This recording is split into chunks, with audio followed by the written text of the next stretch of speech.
Before I continue with my Beginner GM series, I want to explain some concepts that will be used in future videos. In this video, I want to talk about railroading and sandboxing, what I mean by these terms, what they bring to the gaming table, and what pitfalls to avoid when using them. Let's start with railroading. Railroading means that the events of an adventure, the events of the plot, follow a pre-planned route with little or no room for deviation from that path. You can make nice flowcharts to plan your gaming session in advance and even have multiple paths along which your group can follow the plot. The advantage of railroading is that you can plan what will happen beforehand and prepare accordingly.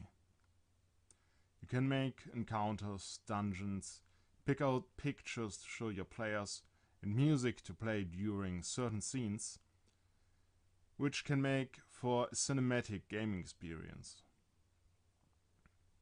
The problem with railroading is that pen and paper RPGs are not cinema and are not books. It's an interactive medium, and your players want their characters to be the protagonists, and they want their choices and actions to shape the course of the game and the plot. Players will get frustrated quickly, and they get the feeling that they have no agency and their actions don't really matter. Sandboxing, in contrast, is the opposite of railroading. You don't plan events of the plot or the adventure beforehand, and let the choices and actions of the player shape the direction of the adventure. This gives the players the biggest freedom of choice and influence in the plot, and even you as the GM can be surprised and entertained by the direction the game is going. However, if the characters lack a strong motivation of their own, the game can become directionless and feel generic and boring. Also, you must prepare a lot of locations and NPCs before the game, or you have to be really good at improvising, else your world will feel generic and boring. Pure railroading and pure sandboxing are extreme cases, however, with most games falling somewhere in between. Let me give you an example from one of my Shadowrun games. I started the adventure with an introductory scene that was almost pure railroading. The characters got a call from their fans, telling them they should meet their client in the Dante's Inferno, a famous nightclub in Seattle. They prepared for the meetup, stood in line to get into the club for hours, and finally met their client inside. Their client was a music producer who wanted to get an internet-famous underground singer to sign up with her label, even if that meant kidnapping and brainwashing her. The only concrete information about the singer she could give the characters was that she would give a concert at the Dark Light nightclub in 2 days. Extra pay if the characters managed the mission without attracting media attention. The players didn't mind the railroading in this opening act. The nightclub scene was fun, not too long, and helped set the mood for the adventure. From there on out, the adventure continued in sandbox style, as the players could do pretty much everything to get the mission done. But since they had a concrete goal and a time limit, there was no danger of the players running off directionless and the adventure getting slow and boring.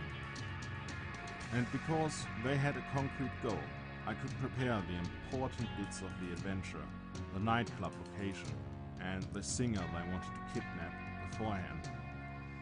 Meaning I did not have to improvise those on the fly.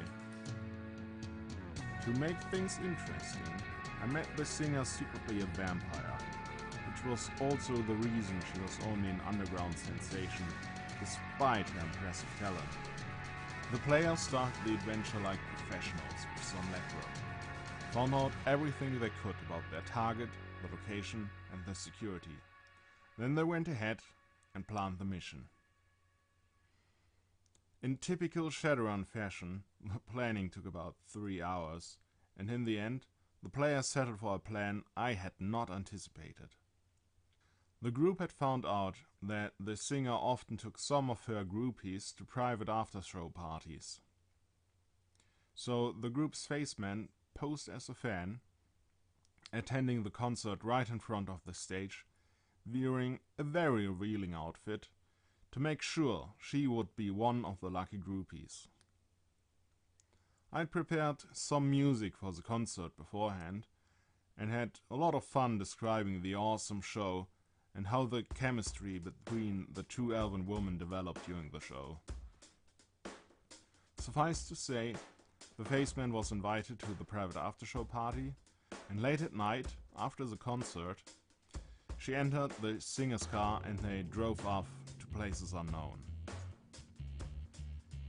At this point, the player of the faceman was pacing around the room because her character only managed to smuggle a single weapon into the concert, was wearing no armor, and the singer's security detail consisted of 3 ghouls from a gang known for cutting people up to eat them and sell their organs.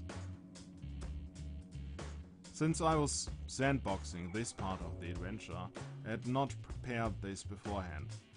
But I had prepared the singer and the ghoul gang, so I had no trouble improvising. They drove to a rundown apartment complex where the singer had her bedroom she wanted to use with her groupies. Channeling Escape from New York in my mind's eye, I described the rundown neighborhood and set the tone for the scene. I had one of the ghouls waiting outside with the car, the other 2 standing guard outside of the apartment. Luckily for the faceman, the ghouls were always just planted security, and had them acting as such. While the faceman was busy keeping up her groupie role, the rest of the group had been following her and now made their move. They shot the ghoul outside with a tranquilizer round, and he went down. But the toxin the characters were using has a 1 round delay before it takes effect. So the ganger had time to react to their attack, pull his submachine gun, and squeeze off some blind fire. The ganger could have looked around dumbstruck, not realizing what was going on until he passed out, but I thought this would make for a much more interesting scene, and it did. Everyone in the building heard the shots. The gangers run outside to see what's happening. The singer grabs her armor jacket and starts fleeing, the faceman in her evening dress following her. In the end, after some rounds of frantic chasing and combat, the group managed to capture the singer and get their well-earned reward, with the bonus for having no one catching them on camera doing it. So long story short, railroading, plan a lot and hope your players like it. Sandboxing, improvise a lot and hope something interesting happens. Neither is exclusive, nor good or bad in and of itself. It depends on how you use them. That's it for today. Hope you liked this video. Thanks and goodbye.